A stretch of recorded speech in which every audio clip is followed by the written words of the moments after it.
హరే కృష్ణ. హనుమంతుడు శక్తికి ప్రతిరూపం, భక్తికి ప్రతీక.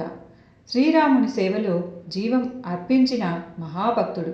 కానీ మీరు ఎప్పుడైనా ఆలోచించారా, ఈ విశ్వంలో అద్భుతమైన శక్తుల్లో ఒకడైన హనుమంతుడు అసలు ఎలా జన్మించాడు, ఎందుకు పుట్టాడు, ఆయన జన్మ వెనుక దాగి ఉన్న రహస్యం ఏంటి, వేల సంవత్సరాలుగా ఎవ్వరూ చెప్పని ఆ నిజం ఏంటి అని ఈ వీడియోలో మనం తెలుసుకుందాం. హనుమాన్ అవతారం అది కేవలం ఒక వానరుడి యొక్క పుట్టుక కాదు, అది ప్రపంచ సమతుల్యాన్ని తిరిగి నిలబెట్టినటువంటి ఒక దివ్య ఆజ్ఞ.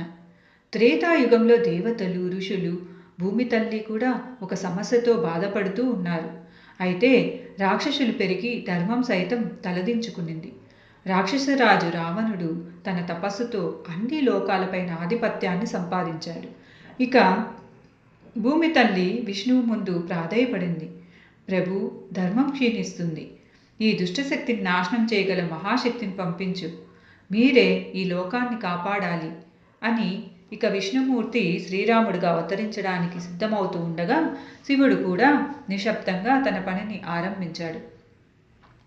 శ్రీరాముడికి సహాయం చేయడానికి, ధర్మాన్ని నిలబెట్టడానికి ఒక శక్తి అవసరమని ఆయనకు తెలుసు.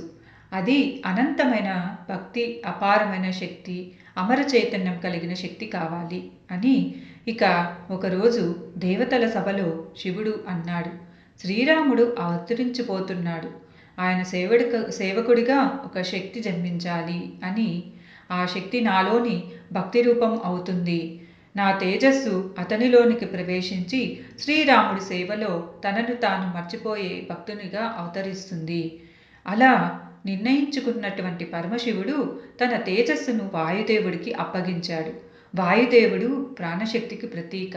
జీవం ఆవిర్భవించేది తన ద్వారా మాత్రమే.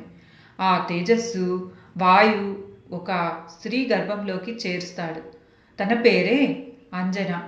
అయితే ఇక్కడే మీకు ఇంకో విషయం కూడా తెలియాలి. అసలు అంజనాదేవి ఒక అప్సరస. ఒకసారి శాపం కారణంగా ఆమె వానరుల రూపంలో భూమిపైకి జన్మించింది. ఆ శాపం తీర్చుకోవడానికి ఆమె కఠినమైనటువంటి తపస్సును ప్రారంభించింది. పరమశివుణ్ణి ప్రార్థించింది. ఏళ్ల తరబడి చేసినటువంటి కఠోరమైన తపస్సు తర్వాత పరమశివుడు ఆమె ముందుకు వచ్చి అన్నాడు, నీ తపస్సు నన్ను ప్రసన్నం చేసింది, నీ గర్భంలో అవతరిస్తాను, నా తేజస్సు నీ ద్వారా ఈ భూమిపైన జన్మించబడుతుంది.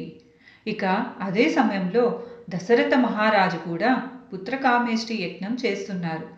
ఆ యజ్ఞం నుండి